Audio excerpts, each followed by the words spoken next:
біздің де шаруашылығымыздың құрылғанына 20 жылдай уақыт болыпты. Әдепкі жылдары 2002 жылдар құрылған жылдары бір 30 гектар жермен шыққанбыз, бір түйір малымыз да болмаған. Осы мемлекеттік қолдау бағдарламаларының арқасында қазіргі таңда СВА бағдарламасы бойынша 200 бастай сиырымыз бар.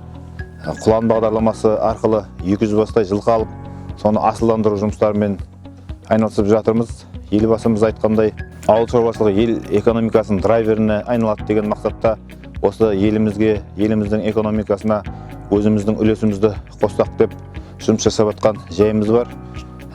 2012 жылы біз 2 адам болып бастасақ, қазіргі таңда 25 адамды жұмыспен қамтып, басты мақсатымыз осы ауылдың жастарын жұмыспен қамтып, елге ықпалымызды тигізсек деген мақсатта жұмыс жасап жатырмыз.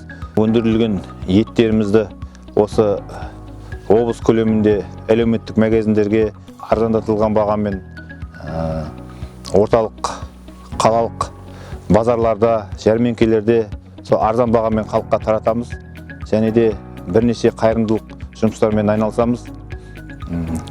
2016 жылы осы еңбегіміз бағаланып, ауыл партиясының атынан облыстық мәслихат депутаты болып сайландым. Сол жылы елбасының жарғысымен ерен еңбегі үшін медалімен марапатталып, еңбегіміз еленіп жатырғанына қуаныштымыз.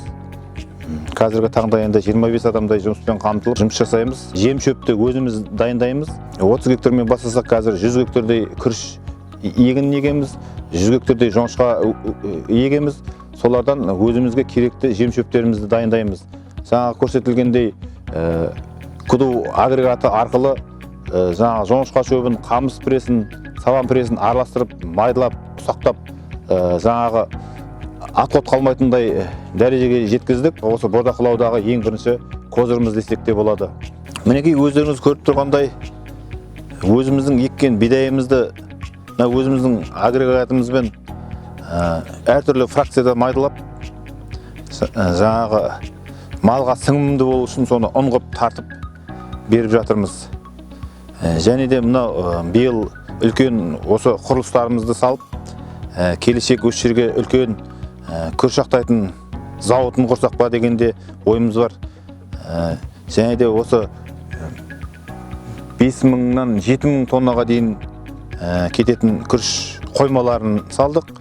Болашақ енді осы мал шаруашылығын бұдан да әрі қарай көбейтсек, және де осы сиыр жылқыға қосымша қой шаруашылығын дамытсақ деген ойымыз бар.